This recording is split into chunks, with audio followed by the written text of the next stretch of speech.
This show is sponsored by BetterHelp Online Therapy. Doesn't matter who you are or what you have, life can be pretty damn tough. If you need support, go to betterhelp.com/allies.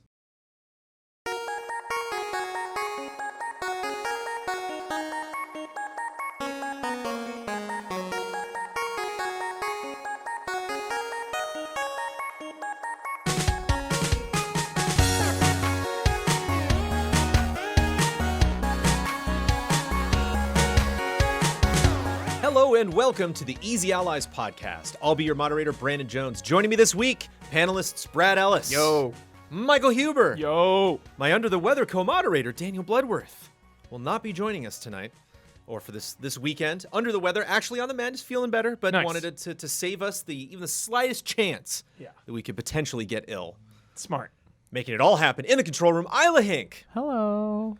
Distinguished guests, we are here to talk about some of the biggest headlines in the world of video games. But before we do that, we must answer for all of the mistakes we made last week in corrections. It was an extended episode. We talked about many games. We made many mistakes. I made a few. Isla, begin corrections music, please. Boop. Psychonauts is not an Xbox exclusive. Sorry. They just own them, but it's not Xbox exclusive. Chernobyl is located in Ukraine, not in Russia. Many people reminded me of that. Apologies. Lost Judgment is coming to PS4 as well as PS5. That one I don't remember. I think we might have said it was a PS5 exclusive. A Link Between Worlds on 3DS ran at 60 FPS. Looked it up. 60 A Link FPS. Between Worlds? Yes. Oh. Hell of a game. Oh, yeah, I guess it did. 10 out of 10. Yeah. Only the PS5 version of Ghost of Tsushima's director's cut includes the Japanese lip sync. What? The DC MOBA was called Infinite Crisis. Isla, the 3-hour Enter the Void by Gaspar Noé is is filmed from above for half of the movie. Oh, sick. But it's 3 hours, so apparently that's a rough half. I saw that in a San Francisco theater, and it was an experience. That's all I'm going to say about that. I heard that he puts like the brown tone or whatever, like the earthquake, or no, it's the frequency that earthquakes make throughout the whole movie to like make you feel like uncomfortable. Gaspar Noé is bonkers. The type of Aliens game Blood was describing was made for the DS. Aliens Infestation, which I'm familiar Yes! with, incorporates a permadeath mechanic. If a Marine falls in battle, another in the party takes their place. Fallen characters can be replaced with any of 15 displaced Marines found throughout the game. Last week we did what I called pre-order or disorder. It was a replacement for Pop-Tarts and Toaster Strudels. We had some suggestions on potentially what we could call it in the future. Nascromp suggested best bet or wait yet. But Charlie Wood suggested hit the gas or pump the brakes. That seems more on brand. Which I kind of love. Pump the and brakes we is might do definitely- next time. Thank you, Charlie Wood. End corrections music, please. Oh, it's good. Love it. The most timely thing we could discuss is the state of play that we just had. Yeah. Was that Deathloopy enough to call the Deathloop state of play? I mean, yeah, they showed it the most, and it was Yeah. the closing. It was the closer. finale, yeah. Does it make a difference if something opens or closes? Was it nice to have all of the other third-party stuff beforehand and then get to the community center? Yeah, I think so. Because then you know what's coming. You know, we're here for Deathloop. It's coming at the end. Our expectations are in check. It opened with the Moss Book 2 trailer. Yeah. I know you'd be pumped about that, Jones. Yeah, we'll get to that. Yeah. So it's cool to open with a cool surprise. And then, of course, we know what's ending. So. Soon as it didn't open with Deathloop, I knew there would be one more of these kind of things. Yeah. Like one last thing. It moment. it set the expectations. Mm-hmm. Which is strange, yeah. When it was over, I saw a lot of like the chat rolling by, and of course, like people were like, "That was it," and it's like, well, I don't know. Yeah, once you get into here's an extended look at Deathloop, you're like, Yeah, we're done. There that's it it. was. Mm-hmm. I would imagine we'd be at the point where we'd be more excited about Deathloop than ever.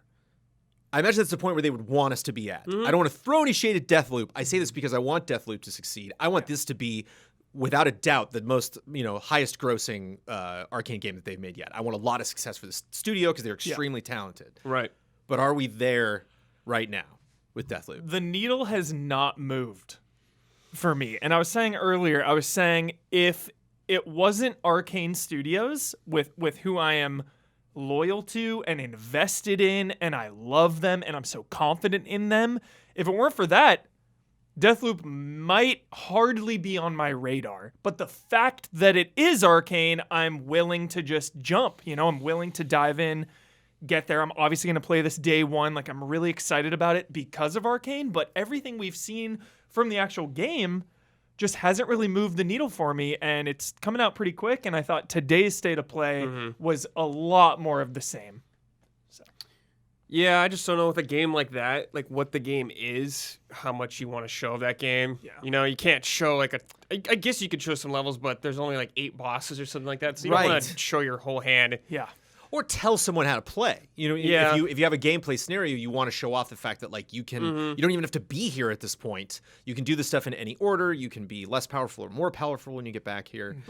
But I recall in a lot of the previous games in the marketing for, you know, the Dishonored series, they would show one scenario, and you could almost kind of tell when you're playing the game, like that was the, you know, in Dishonored 2, it was all the, you know, the, what is it called? The gold-plated wooden panels. Clockwork moving Mansion. around. Clockwork Yeah. Mansion, there we go.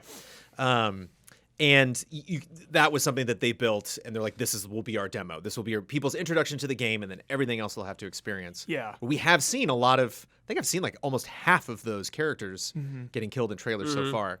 So yeah, there is that.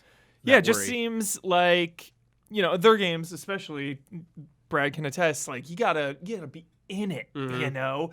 Dishonored just creeping around. So maybe not the best trailers or whatever to try to be like, hey, play this game, when really it's all about like kind of creeping through and picking up clues and stuff like that. My curiosities are less about will that game be good. I think that game's gonna be awesome. Yes. Especially with all the systems that they typically bring, and with all the stuff that looks like is going on under the hood in that game. Like I think that's gonna be fascinating finding out more about it. This is just purely on marketing, because. Like, for example, like picking somebody up, throwing them over a ledge, like is so gratifying. But, you know, now that I've seen it like 20 times in all of the trailers. Absolutely. Brad, last time we talked about Arcane, you said one of the things you really like about them as developers, there's so much detail in all of those rooms. I thought we got actually a fairly good, one of my favorite shots for the sequence was going from apartment building to apartment building. Yeah. And just really quickly was in an interior and then left. And it's like, oh, I bet there's a lot to learn about the world. Oh, in there, yeah, I'm potentially sure there some will be. resources. Yeah, I cannot wait to take knees in that game. So many. Did it feel threatening at all? Like, do you get a sense of? Oh, yeah, I guess so. Like, they went down pretty quick. I don't know. It's hard for me to tell because, like, Dishonored games, I would play very stealth, like Ghost. So I guess you go down pretty fast in Dishonored. So I think it seemed appropriate. Probably especially there'll be difficulties, too. Yeah, and especially if you have to kill them all in one go. Yeah, you know, you have to kill once 8 you're targets. once you're down to the final 1 or 2, you know, I get nervous. I can't handle the pressure, so I start shaking, and you know, so. And you got that other assassin or whatever Yeah. stalking you. So I do enjoy that level of empowerment in a game where I know exactly what it will entail to reach the credits. You know, this is not like some crazy JRPG where I got a bunch of like 10 bosses in the way that I have no idea what's in store. It's like, no, I know if I do this thing, I'm done. And then kind of feeling like, okay, well, you know, how much else do I want to do before I like get to that point and like finally wrap up the story? Do we think that that's the game? Kill those 8, you know, one final twist, game over? Or do we think they're really holding back another component of Deathloop? I don't know if I pocketed this away in my brain, but she's one of the 8, Yeah. right? Yeah, they that's said what that he in this said, time. yeah. and They I said was that like, this time around. oh, Yeah. I'd never really. I they didn't know probably she mentioned was that one of before. the 8. Yeah, I thought it was the 8, and then she was like a rogue rival or whatever. I could see an incentive to going back and replaying it. Yeah. Kind of like Hades, you know? Yeah. Did they say that you have to do all 8 of them in one run, or is it like Yep. Yeah. Returnal? All where 8 you- in one run. Okay. But you can take out multiples like in one fell swoop. Oh, cool. So if there's a group of them meeting Together. somewhere, That's and cool. Yeah. That's the thing I'm really curious about with this is like, because it reminds me of a game called Sexy Brutale, which had like chapters and stuff, I think, if I remember. But part of the fun was learning the cycle and learning when and where to be, you know, and how to do it. And like, I wonder how handholdy they're going to be with that, or if it really is just like, you got to learn it. Yeah. I wonder. Arcane, probably learn it. Yeah. Yeah. I don't care what you call yourself, but you did once. Dun, dun, dun. The last line is a gameplay video. So a little more intrigue. Yeah. They have a history. They go deep in lore. And so, someone is playing as her, you know, at the end there. That was definitely, you know, looking down the scope. Yep. I love that. I know. I love the tease. That would have been a tease that would have been appropriate for 12 months ago. But I'm excited. How long has it been? It's been less than a year? More than a year. It's got to be more than a year, right? we've been hanging around with Deathloop? Yeah, I don't know. It's been a while. I remember being in a live theater with Yeah. human beings and watching a Deathloop Oh, trailer. okay. Yeah, so it's been a while. It's But, been a while.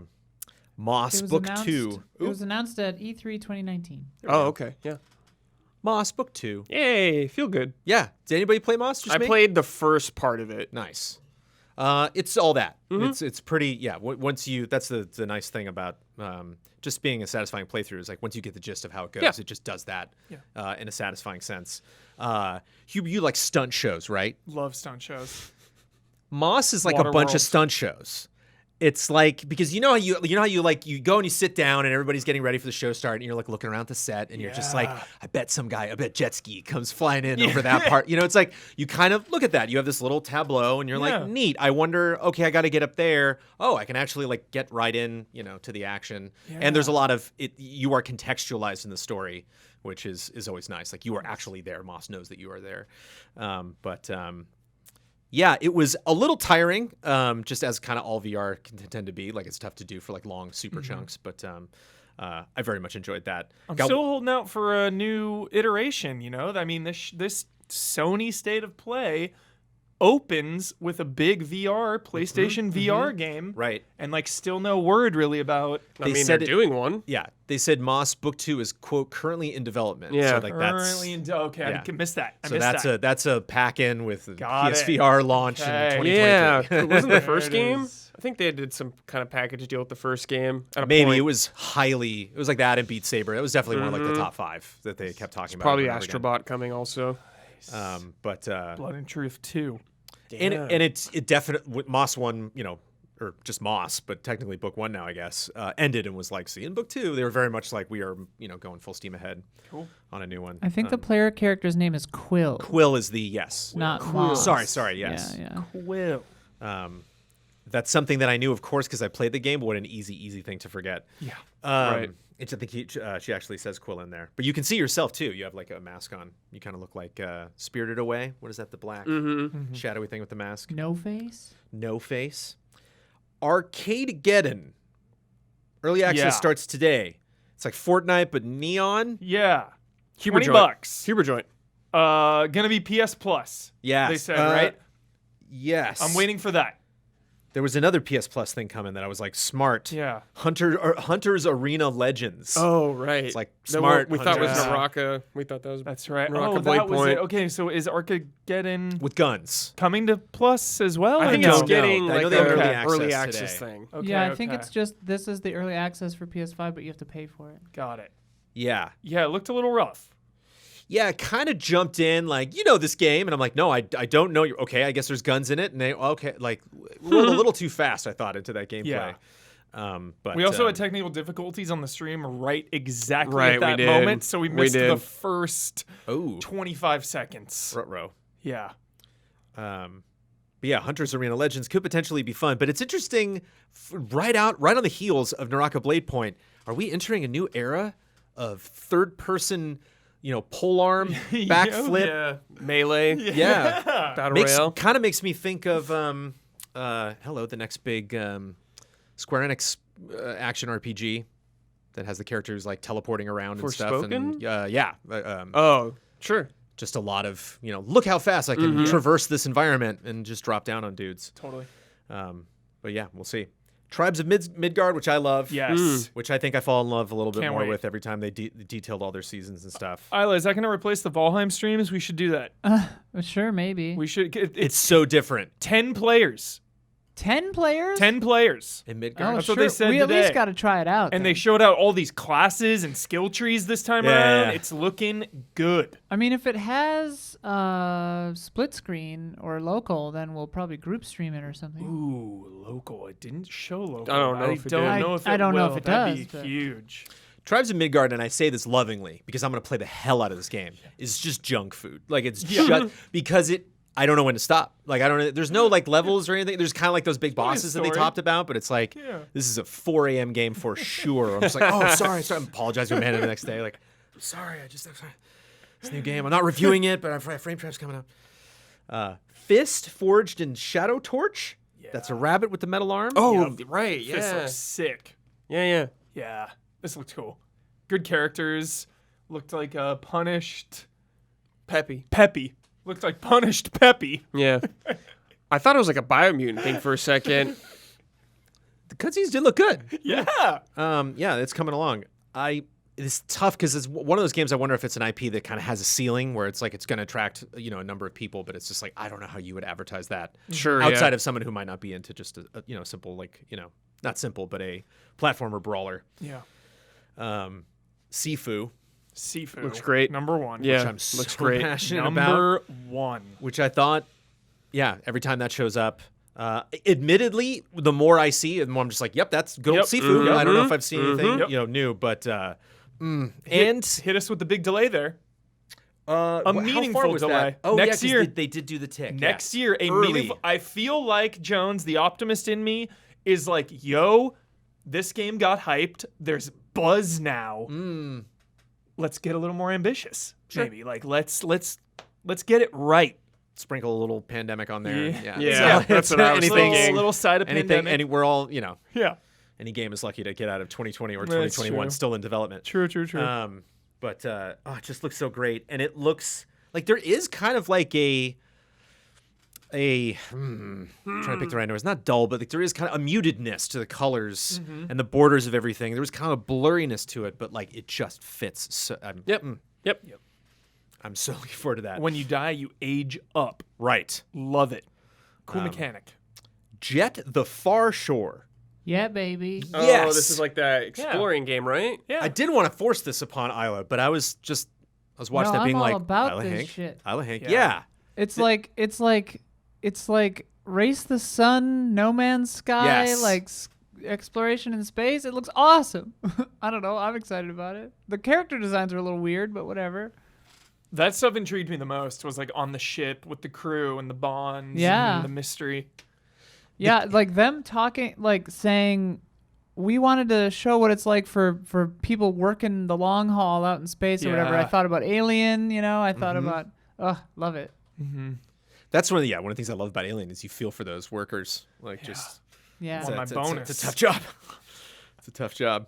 But yeah, I thought that was that did a really good job. We were talking about the pace of Deathloop. I thought Jet did a really good job of like intriguing the first time I saw it and them kind of letting us know it was happening to, oh, that's how it works. Yeah. Yeah. Yeah, and looks like it performs really well. Yeah, Isla, those character models are, scream to me like a team that's like, hey, we don't do faces. That's just not, Right. That's not what we It do. reminds me We're of not gonna- we're, Tomorrow Children. Do you remember that? Yes. Totally. Yeah. Oh, that game. Tomorrow game that- Children, my hype died on the floor Yep, of on the floor. PSX. Oh, The yeah. second PSX. I saw it and I was like, yo, Tomorrow Children. And I totally demoed like live with the guy that was right there and we were playing in 20 minutes. I was like, that's all I needed. Yeah, That got yeah. pretty good. There it is. Yeah, I remember playing the demo and I was just like, oh. So unusual, that game, though. Demon Slayer, the Hinokami Chronicles. Don't spoil me. Could be cool. Pretty crazy boss fight. Oh, are they? I'm trying to watch the anime. So that's not a Jones. new story. That's from. I have no idea. I've That's seen like if one you just episode. sprint through a Dragon Ball game. It's like, oh, That's it's what the I would worst way to get that assume story. because so many anime games are just yeah. redoing the plot lines. So Brad has only seen one episode. I've seen 0. So I wanna people in chat were saying like, "Oh, this is in the anime." Oh, okay. So, but that could have just been Yeah. trolling. Who knows? For somebody who doesn't play, has not spent a lot of time playing Yakuza games, I want Yakuza to get so popular that it's at a point where like you could play it is some sort of now. Yakuza content like you're like straight through your life, kind of like One Piece. You could just kind of commit to just doing that and then just eat and do that. I love that like Lost Judgment's like, here we go, coming out in September, and it's ready to go. And like some of the facial animations are like the best I've ever seen on PS5 so far, and They got good faces. here we go. Global launch, September 24th. Hell yeah. Looking really good. And Death Stranding Director's Cut, wrapping it up before we got back to Deathloop. Looks fun. I love jump ramps being a Yeah, dude. Jump ramps. being a lower third in a major AAA action game. Jump ramps. It's just like groundbreaking. And I laugh because I get it. It's like Yeah. I It's a big didn't, deal in you know, that. But Buddy Bots, the Fragile Circuit, like so many strange, Buddy bots. Yeah, so many strange I love things. Do we know if your save transfers? It does? Yeah, you can do it. Yeah, it's $10. It's $10 if you have the game already. $10. That's sick though, because like I love this game. I don't want to play it again, but I want to do the fragile circuit and put up a jump ramp. I didn't give it its due. And while Troy Baker was talking during the trailer, I was like, I can't. In 2021, I can't. There's too many. Gotta stay focused Yeah, on the year. stay I can't focused. lose Stay focused. Jones, I feel like you would like this game. I'm feel sure like I you'd really would. like it. I'm sure I would. There's It's something like, about dude, it's open. Yeah, I want Jones's open world take on it. Yeah, that would be interesting. I would love your take. I know it's like a horse Jones. race, man. I just saw what horses were ahead of the pack. Yeah. And I didn't think Death Stranding was. I'm like, I don't think I need to bring that opinion to Goaties. Yeah.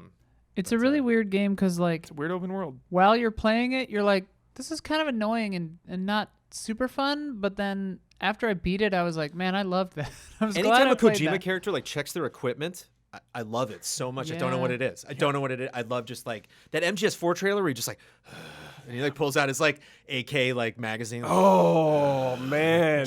puts it in, like checks the sight. Like I'm Yeah, just like, dude, I do like love that. salivating. Didn't play MGS4, but at the same time, I'm just like loving it. And just Death Stranding Old Snake director's cut is back Yeah. pain. Yeah. The best. Yeah, it's good. Old Snake. Old Snake's the best ever. Huber, I am hungry to talk to you about Assassin's Creed. Oh my goodness. Infinity. This is it. Hubert, Hubert, I have not touched base on this at all. Not even a general Slack. Not even a DM, a tweet I just happened to see, or anything. Fresh takes. Assassin's Creed Infinity. So this is for people who have no idea what this is. They rumored and then later, very quickly after, announced upcoming multiplayer. Bloomberg says it's a live service game. Ubisoft is not. Schreier's actually kind of backstepping some of his stuff. He's like, no, it's not Destiny. It's not. I don't think we really know exactly what this is going to be. But a collaborative cross-studio structure between Ubisoft Montreal and Ubisoft Quebec that will guide, grow, evolve, and define the overall future of Assassin's Creed. That includes an important upcoming early in development project codenamed Assassin's Creed Infinity. They don't go into a ton more detail. I do have a couple more quotes from here, but over to Michael Huber on where Ubisoft is pulling his expectations now. Jones, I'm for Assassin's already exhausted. Already. This is years away. And it's just, after the behemoths that are Origins, Odyssey, and Valhalla, and tons of DLC, and just so many hours, the hope was that maybe we're going to scale it back a little bit. Like, listen to the people, It's every time people shout at it, the general consensus was from everywhere was Valhalla great, but too long, trim it down. Right. So that was my hope, at least going into the future of the franchise, was like, okay, maybe the next one, maybe it'll be a little more focused. And now you're calling it Infinity. And you're talking, this never-ending Assassin's Creed thing. The franchise has always felt like a machine to me, but at least with each refresh, it was an entirely new setting and an entirely new, cast and a new vibe, so it felt refreshing. And now with this, I'm not optimistic, Jones, about this. I don't like the direction of this, basically, to just sum it all up. I am. Because I see a way this could work. Yeah. I'm not saying I think it's going to work. I think trusting the executive branch and Ubisoft as a whole is a fool's errand. Yeah. But I do see an angle on this where it could work, just kind of based on what they're saying. And I think this could be, it kind of reminds me of, which is hilarious because it's also called Infinity, but I remember looking at the way Disney was going to handle Infinity, and I was like, that's brilliant because you don't want to spend all of this money on a dumb, bonus thing for this movie, like a full video game, but you could do a figure, you could do like a playset or something. It was like, you can have a tiny little video game experience. So I wonder at Ubisoft if they have this trove of all these different eras that they've thought about doing for a long time and just really doubted the validity of doing a full AAA game on any of them. Yeah. And so they were like, what if we just do all of it and call it Infinity? So I wonder if you might get exactly what you want because you'll go to feudal Japan, but only for 10 hours. Mm-hmm. And then that's it. And then maybe when that content comes to Infinity, you get all the feudal Japan stuff. And so now you can bring that into a multiplayer mode or into whatever. Yeah. Or you can play as that character and some DLC you previously played. I love that idea. It feels like a business decision, though, rather than a creative one. You know, Sure. it feels like they're This is top down. This exactly. Is not, yeah, It feels like Well, framing the franchise for maximum value, maximum efficiency, and all that, but at the expense of like creativity and passion. according to Ubisoft, this is ensuring the Assassin's Creed franchise continues to exceed the expectations of fans who have been asking for a more cohesive approach to its development over the past several years. Yeah, Asking for cohesive A development more approach? cohesive approach I'm just to asking its for a more development. focused game. I don't- That's it. Yeah, more focused, less fluff. Yeah, less Like filler. fuck, man. Every Assassin's Creed game I've played for the last like 5 years, I hit Yeah. burnout hard. Burnout, the biggest burnout. So there's a lot to this, Jones, because like you think of Fortnite is this, but free. Warzone is free. All these free games. So are we just like, is it going to be a subscription now? You know, the Right. Assassin's Creed Infinite subscription. Ubisoft subscription? Why don't- Yeah, and then you just subscribe to this. Like, I'm glad you brought up Call of Duty, because with Warzone and with the first Battle Royale thing that they did, which was Blackout? was that just yes, that called upon. I remember like all the Black Ops characters, and you know they're bringing back old maps and areas from old Call of Duties into Warzone. How do you think they've handled that in terms of them being like, we're going to still make other Call of Duty stuff, you know, because we'll make money on all of it, but we're also going to have this strict multiplayer, not live service, but ongoing arm of Call of Duty where all of this other stuff is going to eventually bleed into it. Has that worked? And if so, do you think that could work for Assassin's Creed, that kind of model? I like the way Call of Duty's doing it because with Modern Warfare, you know, Warzone is free, but if you want to play the campaign and the multiplayer, you pay. So like if you buy it, you're getting appropriately rewarded. You know, you're getting the campaign, you're getting a lot of multi. I was more into the multiplayer than the battle royale of that. And then of course you get like skins and bonuses. But then if you're just someone who wants to go in and play Warzone for free, you can do that. So I like those kind of options. So I wonder if there'll be a subscription, and then you know maybe you can buy things piecemeal. I wonder if like an Assassin's Creed 1 and Assassin's Creed 2 remaster were like in the oven, and they were like, man, if we're redoing these maps, Yeah. you know, Yeah. like let's just do this. Let's Yeah. just do this and put it all in it. Yeah. You know, like I wonder, I could see this launching and you, Hubert, managing to be like, no, I can't. And then there's some big Ezio package. And you're like, Well, I'm Yeah. all in. It's like the MCU. I'm all in until it just completely implodes on itself. And like, I was so optimistic after Odyssey because the DLCs for that were like hinting at the larger narrative that we've been like strung along on for so long. And I thought that was going to lead into more of that in Valhalla, and Valhalla touched on it like quite a bit. But now, you know, that DLC was kind of like focused on Valhalla stuff, and I didn't really think it was that good. But it seems like a cool way to tie into other medias if we're really going that way, like they do. You know, they have so many Assassin's Creed comics. They had the movie.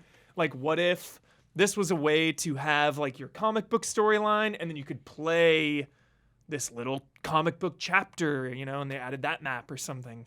That stuff would be cool. well, you have done a really good job as somebody who's like get all of that Assassin's Creed DLC from. I finished Valhalla. How dare you ask me to play more of this video game? I got credits on that game. know. How dare you? But you've I like eat it up. you just said, like you really enjoyed specifically the ones in Odyssey. Yeah. Based on the size of those, if they were just to like, oh, here's another one, and then you got 20 of those, and those just really bounced all over the place in Assassin's Creed. When you put it that way, Jones, you're kind of like warming me up Because you were to saying it, honestly. this is what they've been doing. So Yeah. it's like, I don't know how much of a pivotal switch this is. I just Yeah. think they're like, we keep making so much stuff to try to justify having built Greece and Yeah. built, you know, all these other things. Why don't we just keep adding to the It stuff makes we're so, enjoying? yeah, you're selling me on it because even like the Irish This DLC, game doesn't exist, dude. They barely Yeah, announced but that- this. Like, so I'm just. But that philosophy, trying to that philosophy of think like, of a way okay, it could go well. yeah, just adding full on like maps Yeah. and locations, and I just worry. I worry about the lore and the story. Like that's a big part to a lot of people, and a lot of other people couldn't care less about it. Yeah. Me. So it's like, So What do you boot into this game, Brad, right? Day one, because I'm sure you're gonna be there day Right. one, right? And they're like, you are either a full Abstergo company employee, Yeah. you know, like, or you're like, you know, out on the fringe, Yeah. you know, out in some RV somewhere hacking in, you know, through the back end. What are you picking? You gonna be a company man or? I don't know. That sounds all terrible to me. I don't want to do any of that. I'm wondering You just how want the deep time they're gonna periods, go. yeah, dude. like I don't play those games for that shit. Yeah. They lost me at 3. That was it. How do we think this? It's a great question, dude. How do we think the live service does implement the overarching narrative of like, because we're always like someone. Yeah. So are Oh, we? to me, it's so obvious. We're Yeah, just there's gonna such a be- structure of you.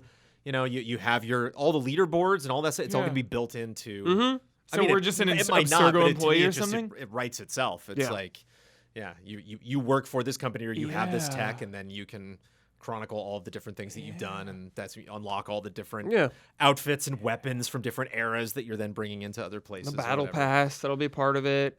All that Oh my stuff. god, yeah. You think I'm kidding? I'm No, not. no, you're not. It's just you just literally uttering the words battle pass when I just trying to think of the best way this could go. You know, shackled it in a very obvious way. It just seems super overwhelming and exhausting. And Sure. with the trend, like I'm pessimistic in the sense of Ubisoft continues to do bigger, more, more, and more. In response to even everyone complaining a few months back, Eves was like, we're not going to make smaller games. We're going to keep pushing it, keep going bigger. So I'm just worried that with something like this, Jones, it's just never ending.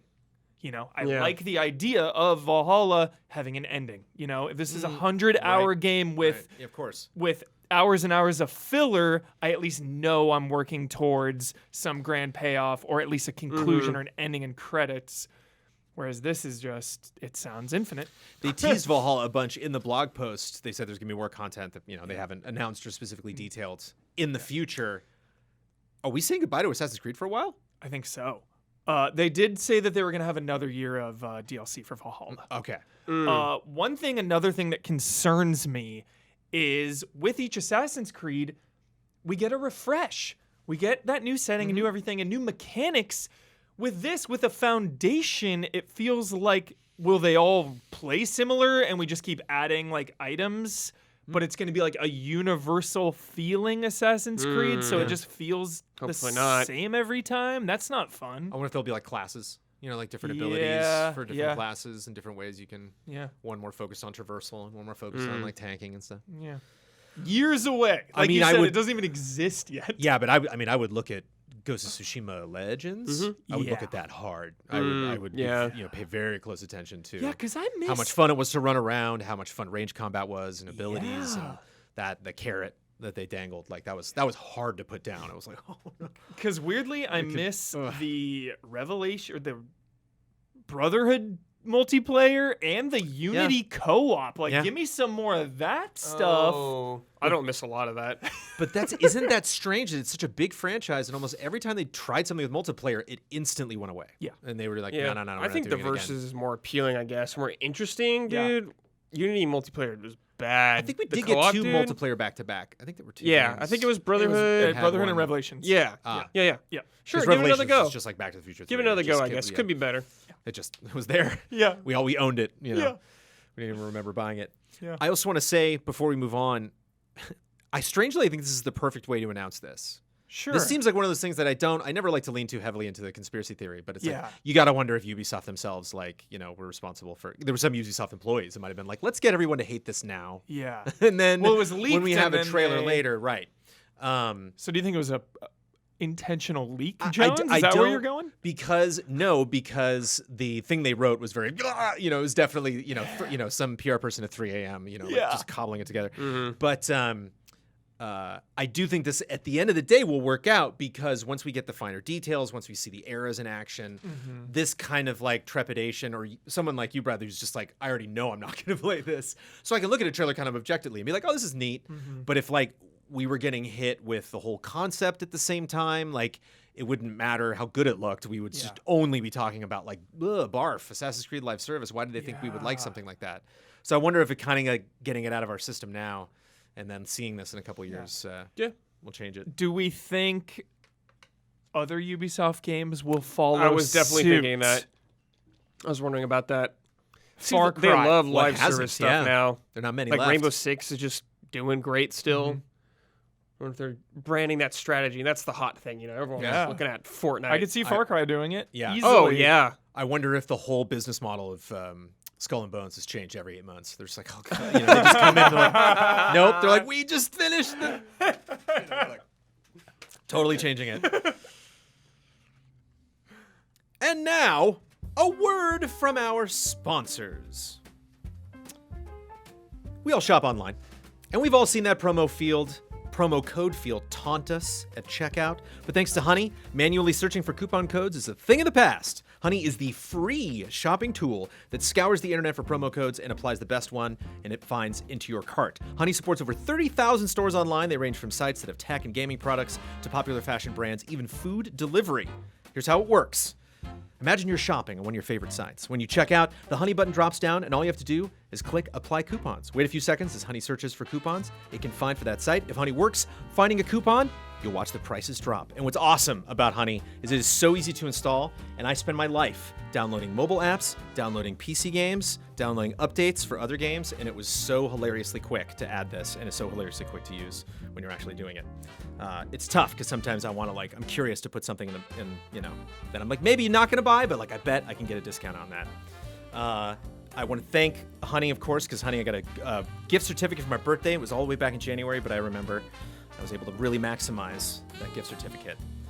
Which for some reason, I don't know, you spend your own money and then you buy a game, you don't think about it. But when you have like a block of money and a gift, you're like, I gotta try to squeeze that for as much as it's worth. Honey has found over 17 million members, over $2 billion in savings. If you don't already have Honey, you could be straight up missing out on free savings. It's literally free, installs in a few seconds. And by getting it, you'll be doing yourself a solid and supporting this podcast. I would never recommend something that I don't use. Get Honey for free at joinhoney.com/allies. That's joinhoney.com/allies. Thank you, HelloFresh. I love all our sponsors. I think I have the most gratefulness to Hello. Maybe Tushy a little bit more, but HelloFresh. We have delicious meals that Amanda makes. We have stopped, obsessing about potentially what we're going to make, because there are some times where I've seen Amanda so dialed into what she's going to do. She's like, we got a meal prepared that I can make really quickly, but I have, just something with tortillas and something else. I'm like, that sounds amazing. And then after a day spent with a just over 2-year-old, she's like, nope, we're making a really quick, easy meal, 30 minutes or less, and then we're done. With HelloFresh, you get free fresh pre-measured ingredients and mouth-watering seasonal recipes delivered right to your door. Skip trips to the grocery store and count on HelloFresh to make home cooking easy, fun, and affordable. And that's why it's America's #1 meal kit. Shout out to all of the HelloFresh delivery people that Sophia's barked at over the years. HelloFresh cuts out stressful meal planning and grocery store trips so you can enjoy cooking and get dinner on the table in just about 30 minutes or less. Try HelloFresh's quick and easy meals, 15 to 20-minute dinners, breakfast on the go, and more easy options perfect for your busy lifestyle. Get better value. HelloFresh is 28% cheaper than shopping at your local grocery store and 72% cheaper than a restaurant meal without sacrificing the quality. That is from the Zagat Dining Survey. Go to HelloFresh.com/allies14. Use code allies14. That is one word and the numbers, allies14 for up to 14 meals plus free shipping. HelloFresh.com/allies14. Use code allies14 for up to 14 free meals plus free shipping. This summer, get the most out of your travels abroad by learning the language of your destination with Babbel, the #1 selling language learning app. From ordering in restaurants to asking for directions to getting a deeper understanding of the culture, Babbel makes the whole process of learning a new language addictively fun and easy. With bite-sized lessons you can actually use, the real-world Babbel is a can't-miss travel essential. Isla and I are both going to try out Babbel. I'm not going to do it for traveling. I don't have to travel far to see people that speak Spanish, Espanol. Same. Long lived in Southern California, many people speaking Espanol. But what is your language journey that you're going to go on, Isla? I picked Spanish. And it's been good so far. I like it. I want results. In esta economia? Babbel's 15-minute lessons make it the perfect way to learn a new language on the go. Unlike the infamous language classes you took in high school, Babbel designs their courses with practical, real-world conversations in mind, things you get to use in everyday life. And this is all that we do, is we criticize games. We scrutinize based on HUDs, based on how long it takes to adapt to skills. So we will be following Babbel very closely. Other languages learning apps use AI for their lesson plans, but Babbel lessons were created with over 100 language experts. Their teaching method has been scientifically proven to be effective. With Babbel, you can choose from 14 different languages, including Espanol, French, Italian, and German. Plus, Babbel's speech recognition technology helps you to improve your pronunciation and accent. There's so many ways to learn with Babbel. In addition to lessons, you can access podcasts, games, video stories, and even live classes. Games!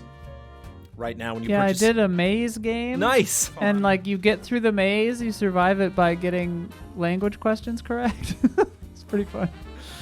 Right now, when you purchase a 3-month Babbel subscription, you get an additional 3 months for free. That's 6 months. For the price of 3, just go to Babbel.com and use promo code ALLIES. Babbel is BABBEL.com, code ALLIES for an extra 3 months free. That's BABBEL.com, code ALLIES. And if you are a patron of Easy Allies, thank you. Jones, I had the thought of lastly, the Assassin's Creed Infinite, really quick. It'd be an easy way for some Avengers Assemble moments. If you could just like, yo, Ezio mission. Right. Yo, Altair mission. Yeah. So, hype. I'm always chasing Avengers Assemble, Jones, in anything. Chase the moment.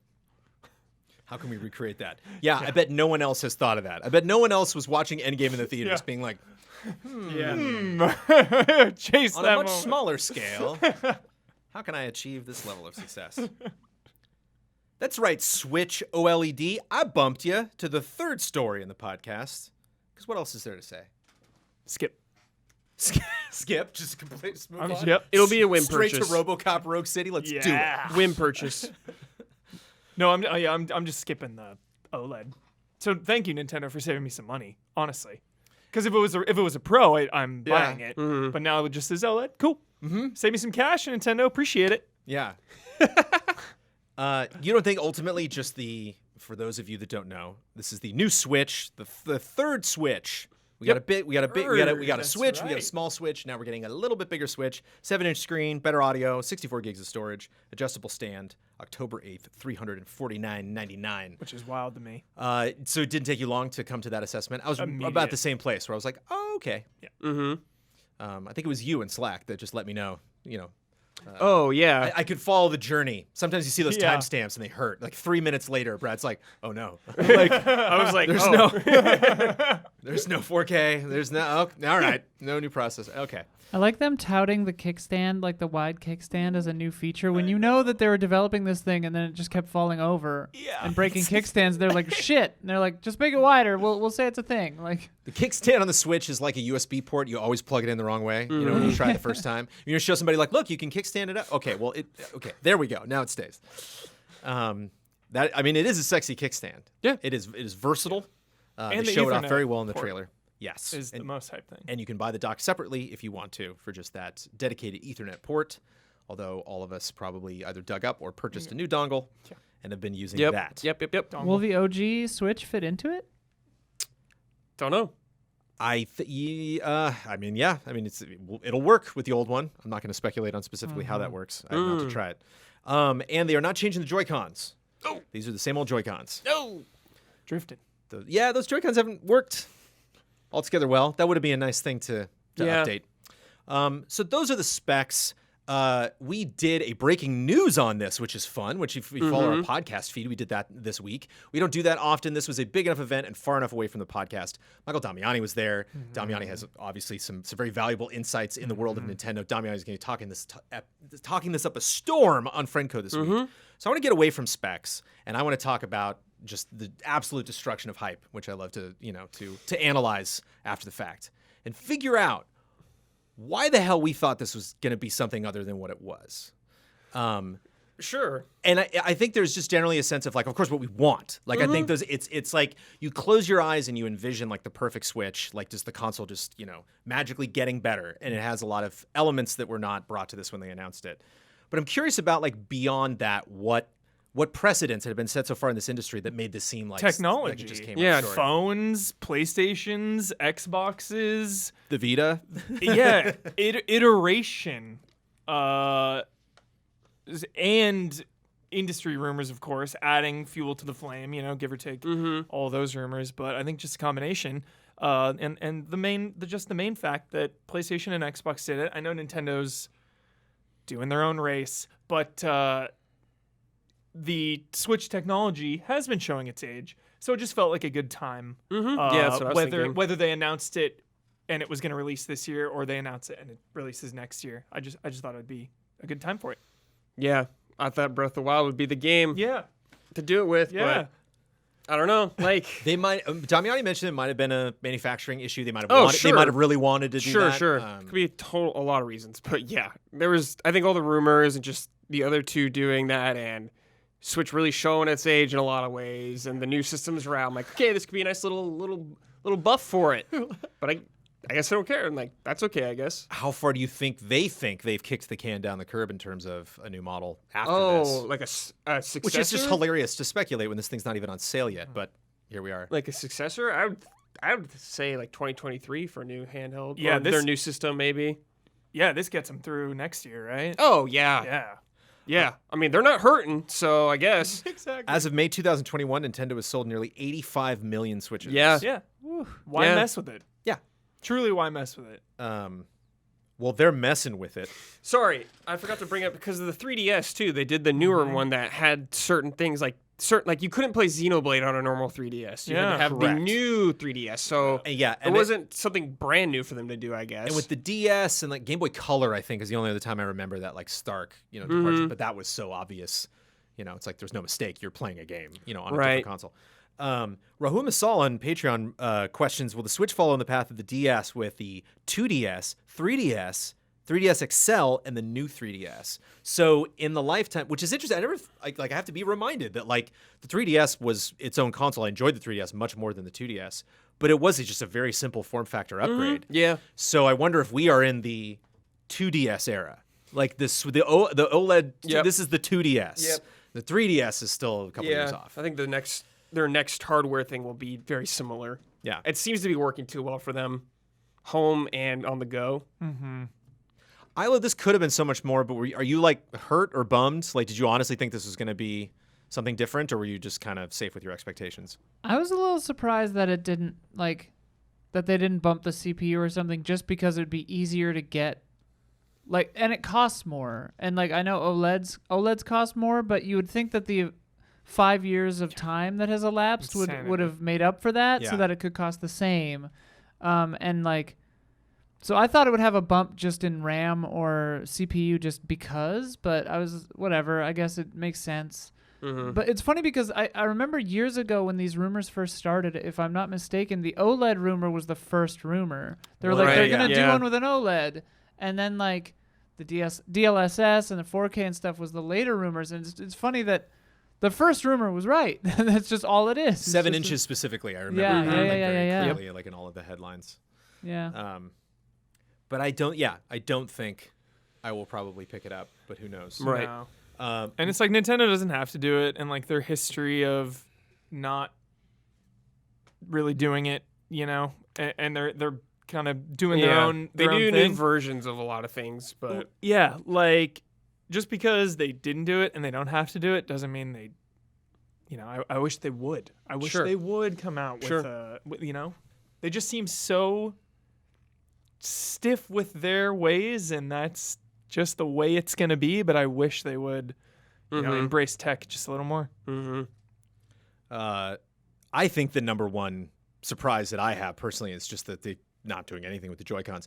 I do a lot more driving now because I live far from the office now. I've moved, and I was getting onto the ramp of the 101 specifically, and for some reason I just thought about the ice cubes, and I laughed to myself. I was like, remember the ice cubes, man? And it's so funny to me that possibilities. I spent so much time talking. Remember like 1-2 Switch and all these new things that have worked sometimes for the new technology and other times not, and for them not to make any sort of, not even to mention it for the new system. Yeah. Just be like, no, visually undocked is clearly what we need to focus on, which brings me to whoever the hell these people are that are in the trailer that Nintendo made, because this seems like if they can't even get you, and maybe not you, like this is such an enthusiast purchase, and yet like their trailer is full. I know this is just marketing, nonsense, but just full of people out, all the time with the Switch out, Guy gets home and does not go and dock it. He plays in the hallway, Smash Brothers or something. It's just like, I don't want what to is play on this those weird? Joy-Cons. What's this weird dream state that Yeah. Nintendo's suggesting? Yeah. Japan. Japan. Handheld in Japan. Probably, yeah. All day, every day. I think statistically most people play it undocked almost always. I read it was like 50-50, but who knows? That wasn't what I heard.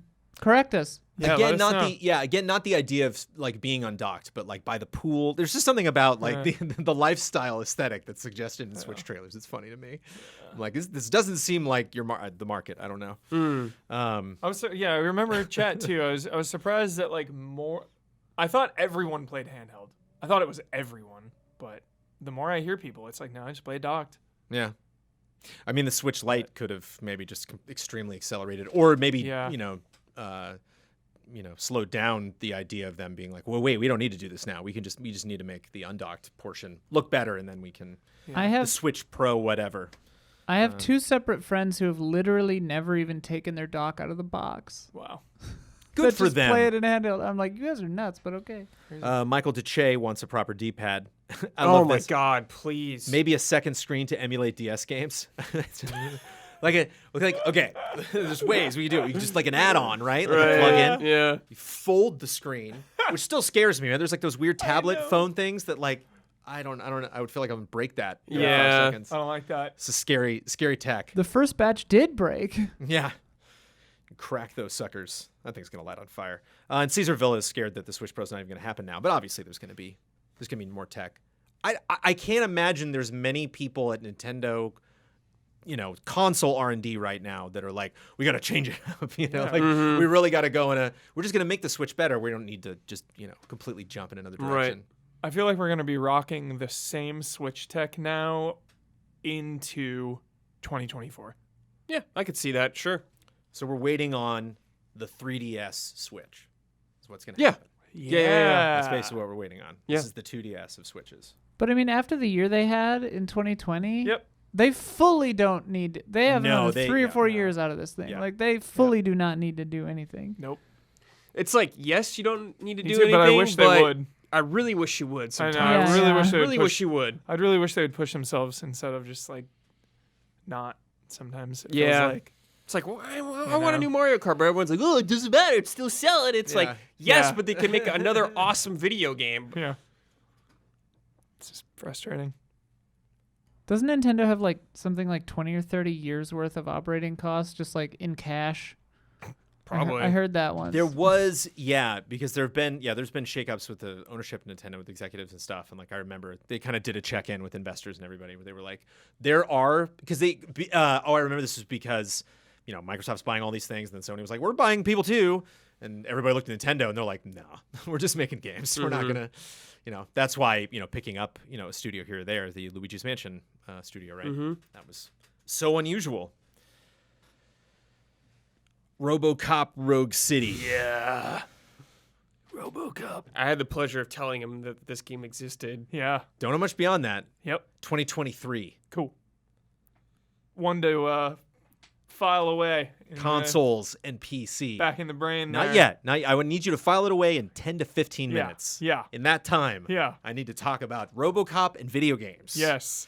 Because Loved the NES RoboCop Okay. or Genesis. Okay. One of those. All right. Loved it. Okay. I think it's NES. And I remember there's this part, maybe you have to like, a guy as a hostage. Really difficult game, Jones. But I had the NES. Pretty sure it was either NES or Genesis. I'm 90% sure it was NES. So that was end of the 80s probably, right? Yeah. Okay. So that was Data East and Ocean Software. Okay. Made that series. RoboCop 1, RoboCop 2. Yeah. In 1990, RoboCop 3 was Digital Image Design. Okay. So that was a different run. And the 88 and the 90 Data East and Ocean, depending on what consoles they, there was like an arcade version of that, I think, as well. Yeah. Did you see RoboCop 3? Did you see RoboCop 3? Of course. Are you kidding me? Is that a joke? With the jetpack and the kids.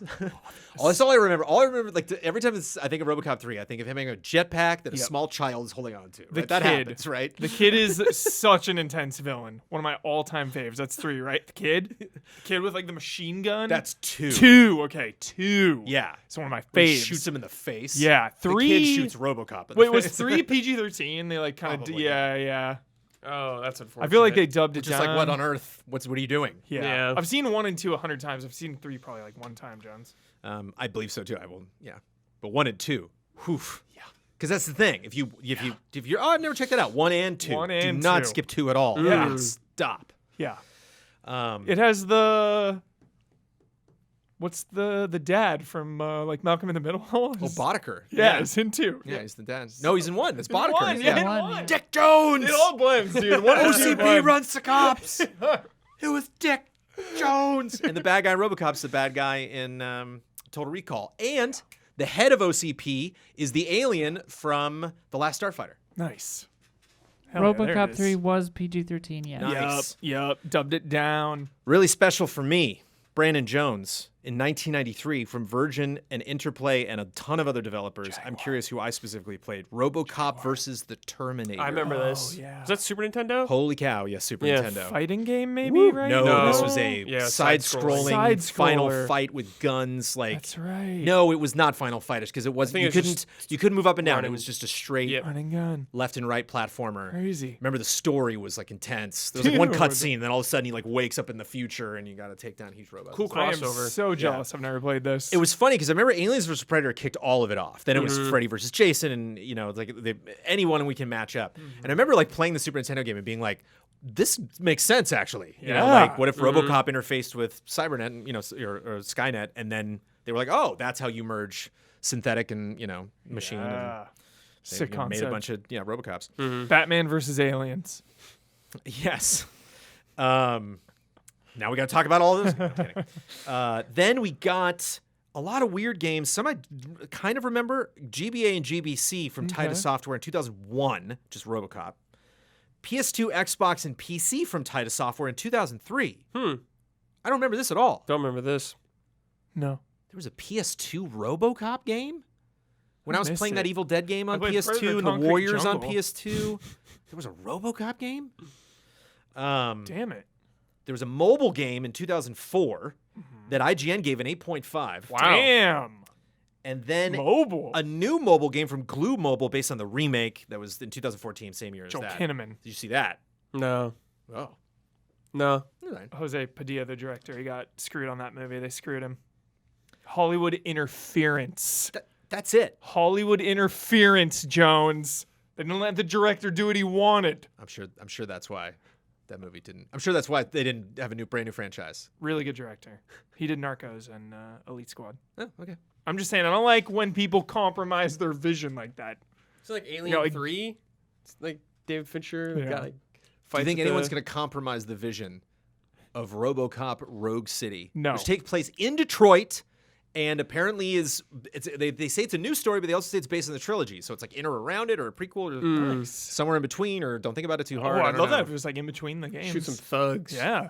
And then he came to Mortal Kombat. Don't forget, that was the last time we saw RoboCop in Right. video games.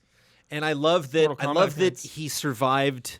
I think a different actor. I don't think Peter Weller was in RoboCop 3 too. I think that was like the other brutal part of it. That's right. And tough to do that classic old, that Yeah. style of him without having it be Weller. But I like that he beat the new one. I'd love to see the new RoboCop and the old RoboCop fight. Yeah. But I love that he's still, I think won the day. Is Weller on board for this? I don't know. Because they got him for Mortal Kombat. Right, A few yeah. lines. There's a hitch though. Oh, This no. is, again, 2023 consoles and PC. This is Nacon, and Teon is making this, obviously, with the rights from MGM. Yeah. Teon made Terminator Resistance. Terminator Resistance, a game that I've been dying to play. Right. Behind the scenes story, I was going to like review or do a syndrome on this. Bloodworth reaches out. They're like, yeah, we're going to send you a code. And then they ghosted him.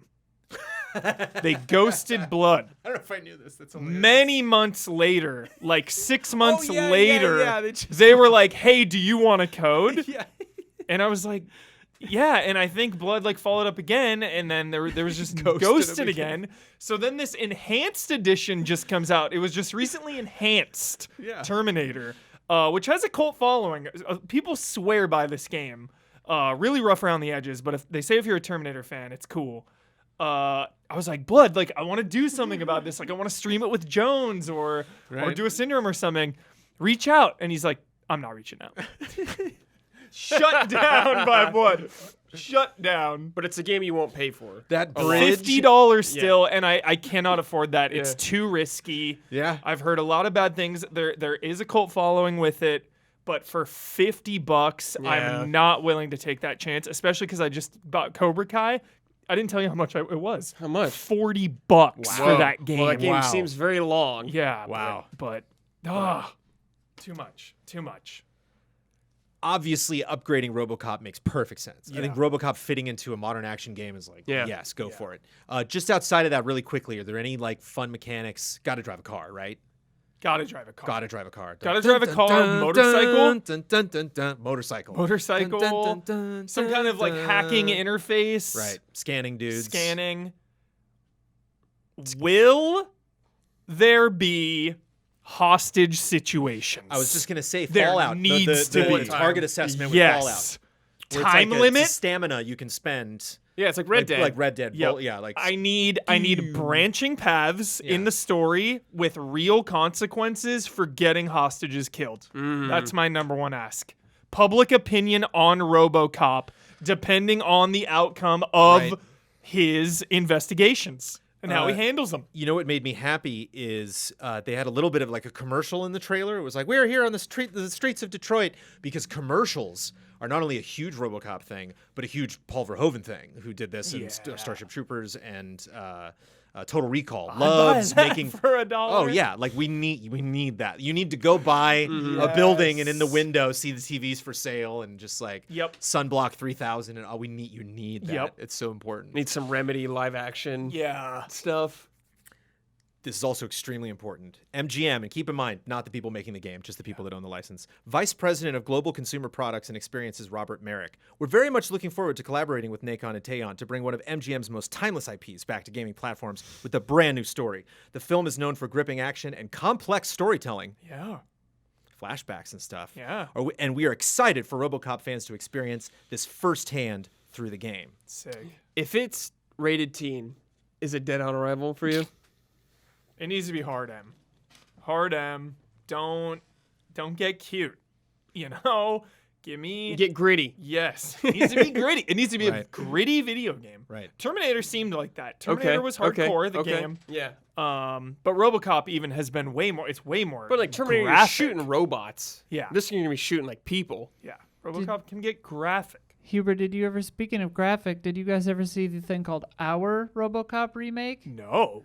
Oh my god. Yes, I've heard about it. I didn't watch the whole thing. Yeah. I've seen there's one scene where like, you know how he like shoots a guy in the groin or whatever? Yeah. Through the dress. They do that, except it's like 40 dudes, and it just keeps getting more and more insane. Like a dude just runs up full ass naked at one point. It's bonkers. I need to see this.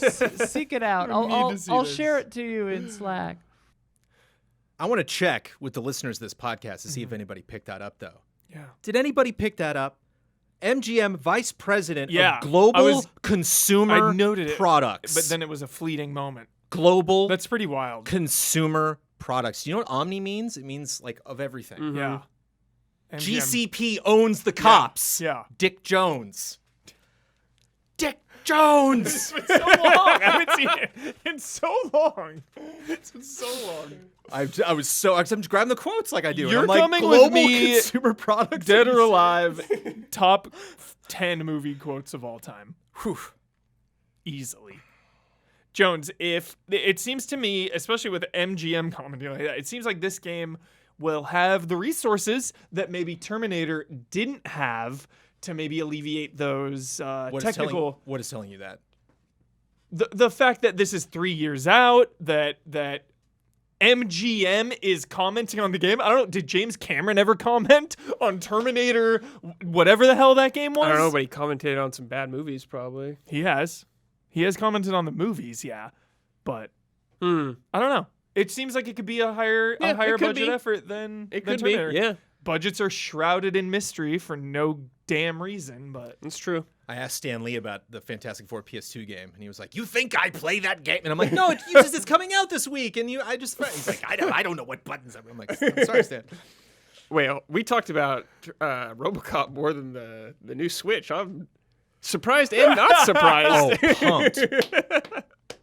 I mean, let it It's be so known, funny. Nintendo. There's more to talk about. Easy with Alex the RoboCop podcast, video dude. game. hey, life's been good. We've had a Yeah. couple Alien games, Friday the 13th, now another Aliens game coming out, and Yep. RoboCop. Yep. You've certainly had a couple Alien games. stuff. I'll say. RoboCop was buried, and also this week, and right before the True. podcast, I was like, True. Let me pull you out of there. Yeah. I love give it. That was a you- passion pick. You're due. Dick Jones. Oh, CP runs the cop, and he's playing it on record as he's walking down the hallway, towards his office, and he's like kicking back, like, "Officer, I guess you'll have to arrest me." I love that guy.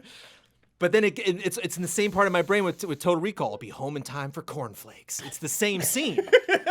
It's the same scene. It's Is so the good. giant droid 2, RoboCop 2? You're fired. Is That's that in That's one. one. That's one. That's the Yeah. 80, And it kills all of 909. Oh, God. Yeah, it's all I gotta gotta be watch in there. RoboCop. I When they get know. shot, I it's love all gotta RoboCop. be in there. Get shot back one of those. Yeah. Yeah. It's life in the big city. Also this week, Dan Houser. Remember this guy? Yeah. Dan Houser, Rockstar Games co-founder, filed docs for, quote, absurd ventures in games. That's all we know. Is it a publisher? Is it a developer? Is he making mobile games? We have no idea. Atari Gaming is moving away from free-to-play and mobile games. If Bloodworth was here, he could tell you all about this. Yeah. I didn't know he was going to be on the podcast until later. I have Dang. not looked. Damn. I admittedly did not do a lot of Atari Gaming reading Bloodworth today. has Sorry. his finger on the pulse with Atari. But He Blood does. he found that particularly amusing because Atari Gaming's been like, we're about this. No, wait, no, we're about this. Doom Eternal is trading its teased invasion mode for single-player horde mode, which I think is a really interesting, transparent moment in Yeah. game development for that team to be like, you know what? It sounded exciting, but Not wouldn't this be working. better? Yeah. You I'm know? cool with that. Yeah. Kind of reminds me of StarCraft splitting up. I remember like that post when Blizzard was like, hey, let's make 3. What do you think? And everyone was like, do it, you know. Yeah. But yeah, it seems like the sentiment's been pretty positive around that, so I think that's a smart call. Japan is opening Pokemon Wonder, a nature theme park. You go through the jungle. You go through the jungle, a natural like natural area, Pokemon everywhere. Cool. I don't even like Pokemon, and this sounds like a 10 out of 10. Just another reason. Dude. I would be happy if I woke up tomorrow in Japan. The Glenfarclas Distillery is making a Resident Evil Scotch whiskey I saw that, for the yeah. 25th That's anniversary. sick. Do you have any flavor requirements for a Scotch whiskey based on Resident Evil? No, Blood. but What's the heat requirement? I don't know, but Beth just bought me Brothers Bond, which is the two main characters from Vampire Diaries. Oh my God! Yes, I know about this. They made their own whiskey. Their whiskey's 'Cause not a in wine? the show, Vampire Diaries is having a wine? when you're drunk, it like relieves your thirst for blood. So they're like constantly drinking heavy booze all the time. Oh. So they drink whiskey a lot. So the two leads started their own Brothers Bond. Forgot about that scene where Cap can't get drunk. It's a fun lore thing about Cap to remember. Is he The can't. metabolism, Yeah, it's just too good. It just call. burns it off. All for One reunited to sell Xbox Game Pass in a remix video called "It's All There." Incredible video. That was an idea that somebody had at Microsoft, and they were on board. Who's It's All for One? It's all there by the moon and the stars. Wait, in was the that sky. real? Oh, that song. That was a Oh, real that's commercial them. that they Oh, made with the shit. actual people. All there. Yeah. Oh, whoa! Jeez. Unhinged. Yeah. Yeah, that's Marketing wild. in 2021. Xbox marketing crushing it. Yeah. They're having fun. Yeah. You want to give off that air having that they're just having fun. fun. Right. But you can take it too far. Jones. You can take it too far. can. You know what we call Gearbox. it? You know what we call it when you do that? We call that the Pitchford. Yeah, the gearbox. You took it too far. Heyo. The gearbox effect. You took it too far. Dice LA By is now saying he who should not be named. Ripple Effect Studios. Dice LA working on that Battlefield 2042 stuff and quote unquote an unannounced project. Ripple Effect. Yes. Hardline 2. Removing away, you often hear of the other. Somebody was like gobbling up something. You're us now. Yeah. So it's nice that they're getting their new identity. can't That's got to see feel that. good. Yeah. World of Warcraft Wrath of the Lich King is getting a board game based on the pandemic system. teased What, that. like the plague spreading in the game? Yeah. Oh. Yes. Yeah. So That's like it's Warcraft like 3 shit. Yeah. So there was like a bunch of tokens. There were like 12 of them on the board, and like one of them turned, and then like a blue line like moved to someone else. So weird. it's kind of like you take over. Okay. You know, when the Lich King, like, Yeah. when the dragon screams and they all, like, light up with their blue eyes. It's just like, how big can your army get? Oh. I'm assuming. There are a lot of pandemic reskins. Yeah, I guess in so, different yeah. modes. Like, there's a Cthulhu pandemic, you know? Got Like, they could do anything. Hackers hacked Apex Legends to complain about hackers hacking Titanfall 1 and 2. Well, it's kind of funny. Well, Just like, yo, you're not paying attention to us. well, it's You're funny because only- it's dumb with the it Yeah. was counterproductive because the team was like, well, you wasted my weekend, so that's not going to help me fix Titanfall any faster. It's like now I'm behind. Like, why would you do? You know, Yeah. And it's like your thing is backed up, so I'm going to back you up more. Yeah, that doesn't really make sense. A strange Out of approach, but they made control. headlines. Dead by Daylight hit over 105,000 concurrent. No, wait, what? 105,000. They had a lot of concurrent Steam players on Saturday. 5 years old, too. The 105,000 still going concurrent good. Steam players. That's a lot, right? The Yeah. 1-2 I've written that punch number down of Silent Hill and Resident Evil. Yeah, boom, boom. No, Can't they beat are. it. They're on Can't fire. beat it. Dark Souls 3 now runs at 60 FPS on Xbox Series X and S. Nice. Amazon Lumberyard is going open source, and they've also created something called the Open 3D Foundation, which aims to get more, younger or green developers into open source technology. Resident Evil Village sold 4.5 million copies so far. So far, yeah, it's good. Get there. It's not Pokemon Go money. $5 billion that Pokemon Go has made so far. Damn. $5 billion. Chase it. It's crazy. Assassin's Creed Go. When? I mean, Assassin's Creed. Yeah, mobile's not the way for Assassin's Creed. They've tried. It is now time for Love and Respect.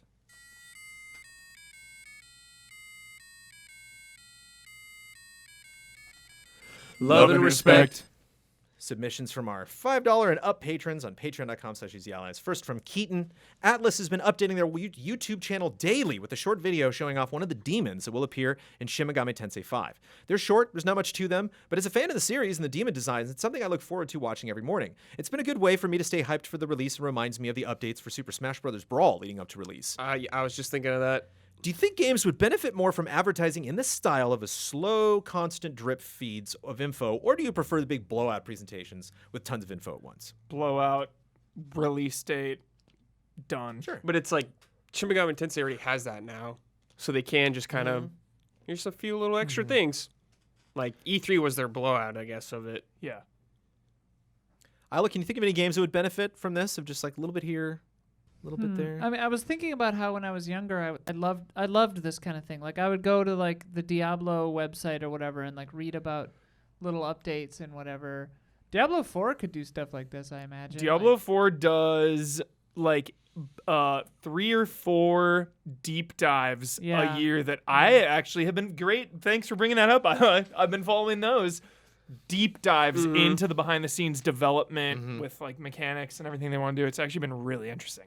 I think about this a lot because I feel bad whenever I say like, oh, I haven't really heard about this game, or maybe we've heard about this game too much. Because if I really wanted to, I could go. Yeah. You know, if I wanted to, I could literally fill every hour of my day with the first Overwatch. You know, just like completely absorb myself in it. It's out there. There's like, there's people talking about it. There's people playing it. There are updates, but so yeah, I it's interesting comparing this to figuring out what games this is good for, and comparing this to just kind of floating down the stream and just seeing what pulls your attention. And that's that can be a trick for some games to realize like, well, we kind of have the audience that we have, so let's just make content. This could be good for them. Pokemon. Just showing off new Pokemon every day or something. Sure. With that new one coming out, I don't remember what it's called. Arceus was the big Arceus? open world one. Okay. With there's the remakes Yeah. and remasters and stuff, but Nice. Arceus is Like, the big. here's this bush Pokemon one day or something. Check out this new bird Pokemon. You just broke Twitter. Yeah. It's Yeah. like, oh, look at that. Yeah. But it doesn't necessarily work for every game. Nope. Ubisoft does this a lot. Like I'll try to find a trailer on Ubisoft's YouTube channel, and it's just like, oh my god, there's just so many. We think like haven't seen Riders Republic in a while, and it's like there's trailers. 40, There's yeah. you can go and Yeah. there's behind the scenes VO with every character in Valhalla, and like let's go to the country that this game is from, and just like hang out with locals, and just like new like web series and crazy stuff. But if it's not something that like they're forcing you to watch, it's not Right. you're necessarily oversaturating yourself. I just remember, definitely feeling it at game trailers. 'Cause those trailers would come in, like Matt Blair would be like updating something one day, just like again with this franchise. It's tough. Some would argue there's no such thing as too many trailers, but it is kind of nice to get that big blowout. And in the case of, we mentioned it earlier, but the state of play, Jet the Far Shore, I thought did a really good job of like just staying the hell out of my brain. Just there's E3's coming up, and you're like, we're not gonna be ready by E3. It's like, then don't do the state of play. And just dodge E3 entirely. Smoke is clear. Sure. A lot of the cream is risen to the top. We talked about Devolver the other day, and I honestly could not remember one game from the Devolver press conference. And like, I really love that press conference, and I really love all those games. Death's Right. Door. But I could remember it was at that one in particular. So it's like the excitement in the moment. A lot of this stuff can drift away. Shadow Warrior So you want to 3. make sure. Shadow Warrior 3. You want to make sure. If you're Shadow Warrior 3, you know when to show up and you know what to show. If you're gonna take a while to come back. The next Doom, just like a kill with each gun leading up. Like a 5-second video. Yeah. Boom! Demon Kill That's it. Friday or something. And like Right. every week, Yeah. they're just, one kill. It's like a 3-second video each time. And, and what you're describing is, this is Instagram and TikTok. This is Yeah. not Yeah. YouTube Yeah. or even Twitter sometimes. Yeah. Speaking of Doom, from Jeff Kendall, greetings and salutations, allies. With all this talk of whether or not to implement easy modes in more games, I think back to the infamous IDDQD of Doom and God mode. I don't recall any vitriol and negative feelings about people using God mode to have themselves a good time. Heck, I even used invincibility for TIE Fighter to beat some more difficult levels. I don't know if I ever knew. There's a crazy mod for TIE Fighter that just came out that looks incredible. Not like I need to spend time with TIE Fighter. It's a long game. But wouldn't many concerns of difficulty versus creator intent be alleviated if dems just let people turn on God mode, or even a sliding scale of damage given compared to damage taken? Well, it wouldn't work for all genres. Could be an option for many great games. Love and respect, Jeffrey Kendall. Could be an idea. That seems like kind of an idea that died a long time ago. There is no more like necessarily, or a lot of games don't have cheat codes you enter in specifically. It may be kind of mostly a PC thing. Yeah, maybe. Just for God mode specifically. Just literally like a button you could press and then. It seems pretty smart, honestly. I'm thinking about it. And like, it doesn't hurt anyone. Yeah. You know, Well, if it's a creator's single- intent, which you've. Sure. Yeah. You Of wave that course. flag a lot, and I'm. Definitely, but play how you want to understand. play. Like, Yeah. if it doesn't affect the creator's vision and the design of the game by just adding the ability to just have like dev mode on, basically you're invincible. Why not? Yeah. And I mean, people weren't complaining about using IDDQD in Doom because that was like 30 years ago. Well, Before. yeah. If they were, there was some Yeah. magazine you didn't read. Yeah. Right. But yeah. It's It's not. Yeah. interesting. Because I think Not of less prevalent. It's easier to complain. Rift Apart has Oh, right. stuff like that where even on difficult platforming sections, you can slow the game down. You have Oh. like assist mode in Oh, there. I It's didn't all know the that. accessibility features because they just want Yeah. people to be able to get through the game. Resident Evil, you can unlock Yeah. yourself into. I mean, like, you know, Ratchet's not really a game about that kind of near thing, invincibility. Yeah. Yeah, and GTA, every GTA is Like- essential. I think From Software, they have a very deliberate The game is intent with tuned, yeah. yes for that. But yeah, some games are just whatever. Yeah. Remember GTA 5 had like a 5-minute limit on its God mode, and it's like, what? Oh, that's weird. Huh? That is weird. Like it adds a little bit of tension to it, but it's just like, what? They might have Yeah. fixed that later. I don't know. They always change up those codes. Every Yeah. time I had to look them up. They weren't around for a couple Yep. days. Had to Drop play a it the tank in. hard way. Yeah. Yeah, it's fun. From Ridnar Tim, I became a huge Ratchet & Clank fan after playing the first game on PS2 way back when it came out. Unfortunately, I found that for the last 15 years, the series steadily moved in a direction that doesn't appeal to me. This has now culminated with Rift Apart, a game that in my eyes has lost everything that originally made the series great. Whew. I won't bore you with my detailed thoughts on this, but instead, I asked the panel, has there been any franchise that you were originally a fan of, but it's lost you over the years? Not necessarily because of a decline in quality, but rather because it moved in a direction that specifically appeals to you less. So not a dig at Ratchet, just doesn't recapture That's the weird magic. because I feel like my main criticism with Ratchet is that it hasn't changed enough. It still feels the same as it did when I played it on PS2. Granted, way more refined, Yeah. but it's like the same thing. Yeah. That's interesting. We all have different brains and different perceptions, you know? Yeah. This is tough for me to answer because I'm like, I always feel I'm one game away from any franchise. Like, Yeah. just Sure. anything can come out and like, whoop, I'm back. Mass Effect. I have now rekindled the love that had been lost, because even before the first game came out, I read a book.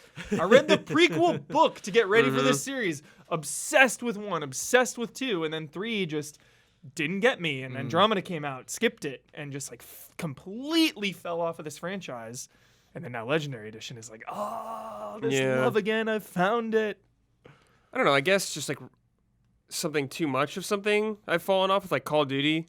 I really liked Call of Duty, and like 2 was the peak for me. Then I just don't even care. Not because they're bad or anything, but I'm just. It's a good one. I've done enough of it. That's a really good one. I feel less of like a descent and more kind of like your old like pencil scan tests where it's just like scattershot, like bullet holes. You know, it's like I'll just every now and then just jump into a part of the series, check that out, and then I'm out. Mm-hmm. Like Metal Gear. You know, like Metal Gear Solid 1 were the best games I've ever played. 2 didn't play it. 3 didn't play it. 4 didn't play it. 5 couldn't stop playing it. Like could not. I had no idea why. You know, Final Fantasy. Like I'm in, I'm out. I'm in, I'm out. Mm-hmm. Yeah. Isla, any franchises you've had to say goodbye to just because it's not your cup of tea? Most of them. Right. But not. I'm talking about game to game, not in the first 15 minutes of a game. Let me think. I mean, I literally did the same exact thing that. I mean, I didn't read the prequel novel, but Mass Effect for me was the same as Huber. Like I played 3 for a while and I just fell off of it. And then I didn't even try Andromeda besides making a character for Kyle because of that bet. Yeah. Can't think of another one, really.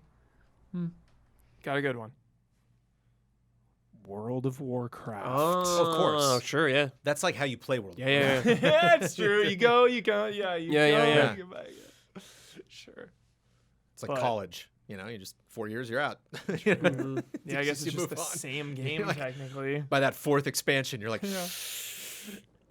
Oh, yeah, I get that. Yeah, well, I've been around a long time. or just any MMO. But holy cow, when I was in it, Zelda, you know, it's like I've skipped so many Zeldas and I loved every one I've played so passionately. You'd think I would just gobble all of them up. Even like something like Minish Cap or something. I'm sure I'd have a blast going back and playing, but I feel like I'm a games. victim of this with TV shows more than anything. Mm. It's like, I'll miss that season. I saw all these seasons, but I missed that one and just fell Right. off. Like that, I've got a lot of those. Yeah. But not Fringe. games. Fallout's kind of like this for me. Like I was voracious with Fallout's 1 through New Vegas, and then 4 I played but didn't finish, and then 76 I played like once, and I was like, all right. Yeah, honestly, not to like pile on, but like Blizzard in general. Oh, of course, yeah. Just in general, like from top to bottom, one of my obsessions to like they could announce anything right now and I don't even really care. It's like Blizzard feels like every other developer's felt during the pandemic for the last like 5 years. Yes. Where you were like, what's going on? What is up over there? What happened? Yeah. You know, and they come out there like, oh, sorry. Yeah. It's tough for everybody. Yeah, they haven't had like like they a don't big necessarily- moment, I guess, since Overwatch. And it's just been kind of rough for them after that. Yeah. It's tough. Kind of reminds me of Disney Animation, like before Little Mermaid and all that stuff kicked back, where they were just like on top. They were like the premier, you know, creator in their space, and then they just made too Struggling. much and just didn't. Black you know, Cauldron days. You still need, Oliver and Company's great and all, but it's just not. It's not getting at the numbers we want. It is time for bets. Next week's bet, Space Jam: A New Legacy, the game, launches on July 15th. That's the same day we're recording the podcast. That night, when we record the next episode of this podcast, how many different channels will be streaming Space Jam: A New Legacy, the game on Twitch? Brad Ellis. 30. Ah. Michael Huber. Hard 8. Ooh, I like that.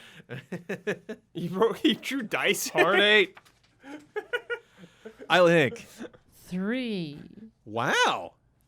I got the high. 44. Oh. Yeah. I don't know. It's licensed 55. something. It's a joke, Yeah. kind of. I don't know. It just feels so underground. No one even knows about this game. It's Nobody super quick, knows this too. thing exists. So even if like an 8-hour streamer Yep. starts their day with it, they're done by noon. There was a Final Fantasy 15 beat 'em up. I feel like this is the same thing. No one knows about it. No one plays it. Now loading Fair. bet. Okay, here we go.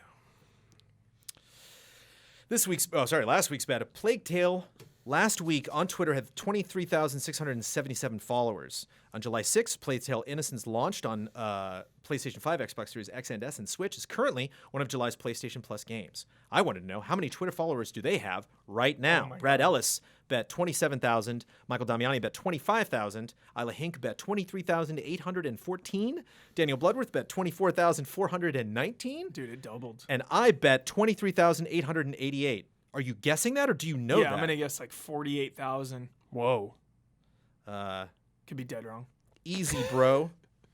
Right now it is 24,700. 24,752. I was thinking with my heart, man. 24752. The Plague Tale hype right now is strong. PS Plus game? Remastered? A lot of people missed it the first time around. So that think that's Damiani, because Damiani it's close between Hold on a second. Still closed. Hold on a second. Still closed. Math. I'm gonna have to do some math. Okay. Just wanted to distract Jones with Red Dead. Yep. Get him off his game. Yeah. Damiani is See his eyes 248 light up. away. I mean, you don't want me to get the math wrong, and I'll award us instead of.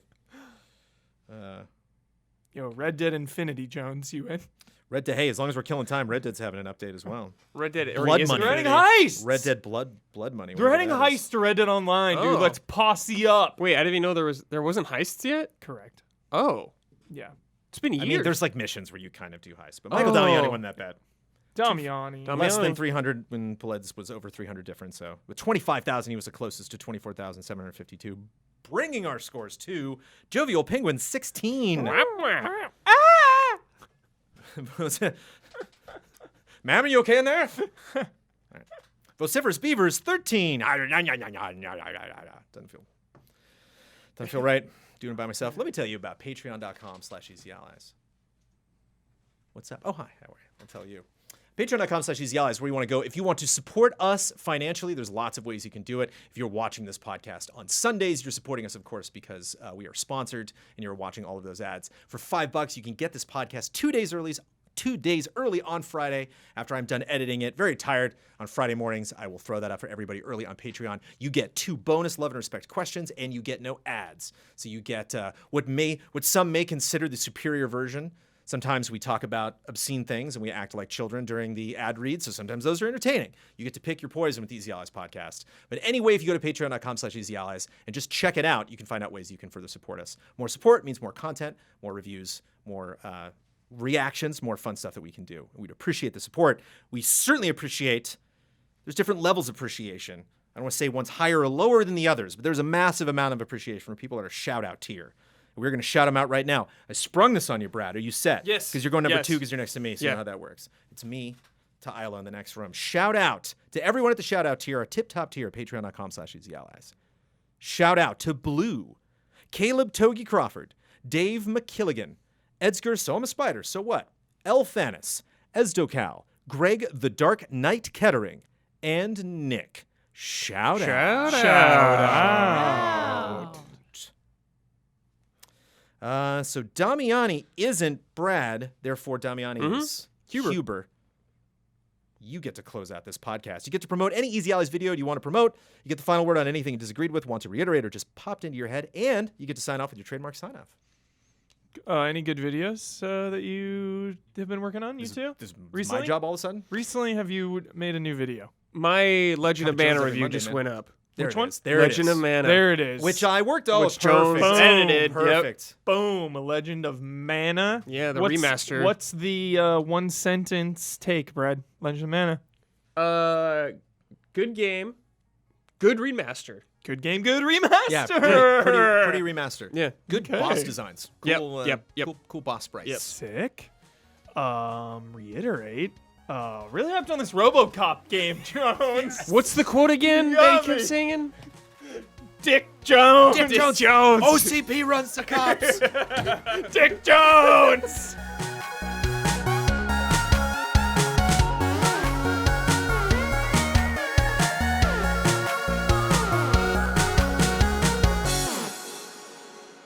Hollywood interference, Jones. OCP runs the cops.